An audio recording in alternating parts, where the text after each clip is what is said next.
So many things had to go wrong on this day. One seemingly normal day around 66 million years ago. You know what we're talking about. The end of the avian dinosaurs, baby. Woo! That sucked. On one midsummer morning, not only did a man find a blob of putty under his armpit, but a flaming ball the size of Mount Everest came roaring through the sky. A rock brighter than the sun pierced through the atmosphere in only less than a few seconds. That's right, that's faster than how long it takes for Twitter users to dox children, and faster than how long it'll take for this joke to go old. Let's take it back a bit. A year before the impact, anybody with a telescope good enough to take a glimpse at Neptune would be able to do the same with the asteroid. This is assuming the asteroid didn't come from the asteroid belt. A month before the impact, it was as bright as Mars in the night sky. Brighter than any star. Oh, damn.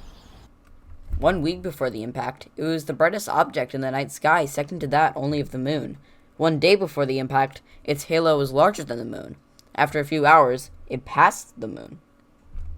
That's fast. For perspective, New Horizons took 8 years to pass Neptune's orbit. It only took Chicxulub a year. But by the way, Chicxulub's the name of the asteroid. 1 hour before the impact, it was brighter than a full moon, so bright it illuminated the surface under it. If you were a dinosaur on that Tuesday night in the last 10 minutes, it'd be extremely eerie. If you never saw it, there'd be no other indicator that something was wrong until the last few seconds, during which the sky lit up, and the ground became so hot it'd light 1,000 forests on fire within the first few seconds. If this happened today, millions would already be dead. Let's go back to what I meant by so many things had to go wrong. First, Chicxulub had to even depart from its original home, whether it be interstellar space or our own asteroid belt. Next, it had to miss every other astronomical body in the solar system and specifically target Earth. Then it had to arrive at Earth during the peak of the dinosaurs' dominance. Lastly, and most strange, it had to specifically target the Yucatan Peninsula in Mexico. Studying the rocks of the area showed the asteroid could not have hit any worse place on the entire planet. Just a few minutes off and it would have smashed beside Mexico in the Pacific Ocean. A few hours and it could have hit Asia. The result of such an alternate world would be anticlimactic. The entire situation would be avoided, as the rock and gas released from Chicxulub are responsible for the leading deaths of 75% of all life on the planet, not the blasted size of the asteroid. The asteroid touched the shallow water and vaporized instantly. With the power equivalent to billions of nuclear weapons, the oceans are pushed back and the rocks under the impact site are burned to plasma. Tens of thousands, if not millions of ejectors blast into suborbital flight. Some reaching the moon, or even as far as Mars months later. The entire planet erupts into an earthquake. When so powerful, it reached a magnitude of 11, possibly the most deadly and powerful earthquake ever experienced by a living thing. Ever. The ejecta would come back down, but some would stay for thousands of years afterwards. When it fell back down, it would have been literally raining fire across the continents. The atmosphere is now, abruptly, either the third hottest in the solar system, or for 1 minute, the hottest of any planet. Anything in Central America is gone, leaving the land itself. Multiple 1-kilometer tsunamis heading away in every direction. Mind you, a 1-kilometer skyscraper would be the tallest skyscraper in human history. Thousands of kilometers of coastline are flooded as the tsunami smashes against them. It was raining fire while at the same time water came smashing across the continents. Most animals didn't make it through this part. The ones alive scurried into caves or had buried themselves. Animals like mammals were all used to this lifestyle. I don't want to make another joke about dreamstones or else I'll piss them off. The hellish effects had ended by now, but the animals had now only just realized the ones that died were the lucky ones. The worst would come. The plume of vaporized material covered the surface, preventing sunlight from coming in. Photosynthesis worldwide became impossible, killing 90% of plankton.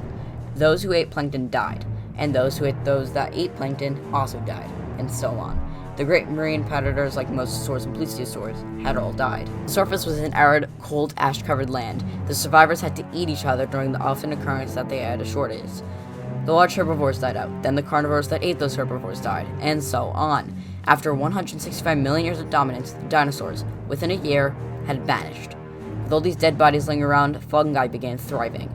This global winter lasted for a few decades, which in human scale is really long, but we're talking about the dinosaurs here.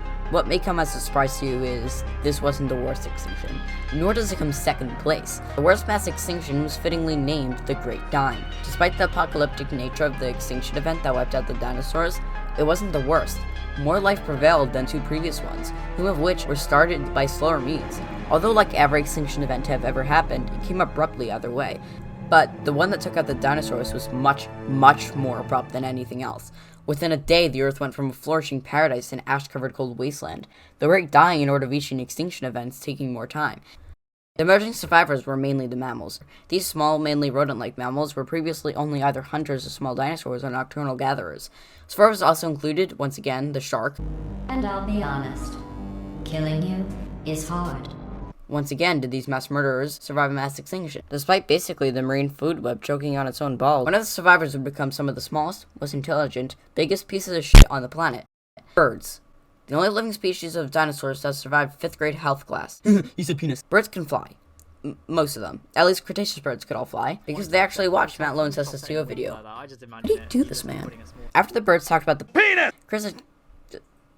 that guy sighed with relief, because he could still lead the bird takeover. Hold on, what? What are they gonna do? Defecate on me? Like that, the age of reptiles was over. In 1, 2, 3... the reptiles no longer ruled the world.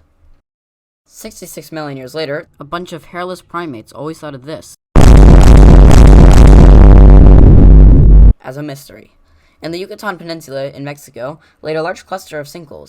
It would be otherwise normal if half of them didn't form a perfect semicircle into the ocean. Today we all know the explanation for this, and the disappearance of dinosaurs because lots of birds, one stone. This wasn't widely known until the late 80s when it came up as a potential idea.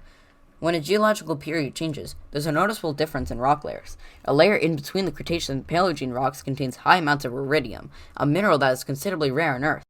Lewis and Walter Alvarez were father and son scientists that came up with the idea that this was because of a meteor that hit the Earth at the time, since iridium is very common in asteroids. They also found tektites within the same area, which are only found when a certain area of Earth is heated up exponentially. The two believe this was the debris that got launched into space by the asteroid. Back to those sinkholes. Cenotes, as they are called, are formed when a roof caves into underground rivers, which, like it said, formed a perfect semicircle across the peninsula. And it was believed by the 90s that the cenotes were formed when the asteroid weakened the supports for the river, causing them to collapse and open up. The Alvarez team believed the asteroid would cause a 90-kilometer wide impact crater. When that formation of cenotes was studied, it came up as 90 kilometers wide. Let's go to the ruler. When they tried finding when the asteroid was made, it came up with 66 million years ago, around when dinosaurs stopped appearing in the fossil record. And yeah, that's basically we found out what the hell happened here. But what if it didn't happen? That's way too long of a video to go over, but I'll be talking about one thing. You've heard of Dinosauroid, which is, albeit, very unrealistic. Its body plan is very human. Not to mention the fact that it has a belly button, something only mammals, besides platypi, have or even need. Belly buttons are purely used for giving birth to live young, something dinosaurs didn't do since they were reptiles. Not to mention the reason we have a human body plan is only because our body was originally used for climbing trees. Long arms and legs for grabbing and swimming. We just used that to evolve bipedalism, which worked well. All in all, just because humans are the only known instance of hyperintelligence doesn't mean every hyperintelligent animal must have the same body plan as us. And in the famous War of Worlds book from the 19th century, the Martians are depicted as not being bipedal at all. Despite this, the livestock are bipedal aliens, but not nearly as intelligent. It is most likely inevitable that something would happen in regards to intelligent dinosaurs, at some point saying that they never went extinct. But they look more like dinosaurs, just evolved for smarter minds. There is even more speculative zoology regarding dinosaurs, but the Dinosauroid is by far the most famous one. After a few 10,000 years, the Earth went relatively back to normal. For a while, though, it was made up entirely of small animals, but eventually the new animals took the niches that the dinosaurs had, and that's where we are today. Rodents went to primates, and primates went to us, although I guess we're still primates. And that's about it. Well, thanks for watching this. Sorry if this was a bit all over the place. The writing was a bit weird, and I kinda didn't take time to revise over it when I started voice acting. But I think it turned out better than the last one anyway. So thanks, and see ya.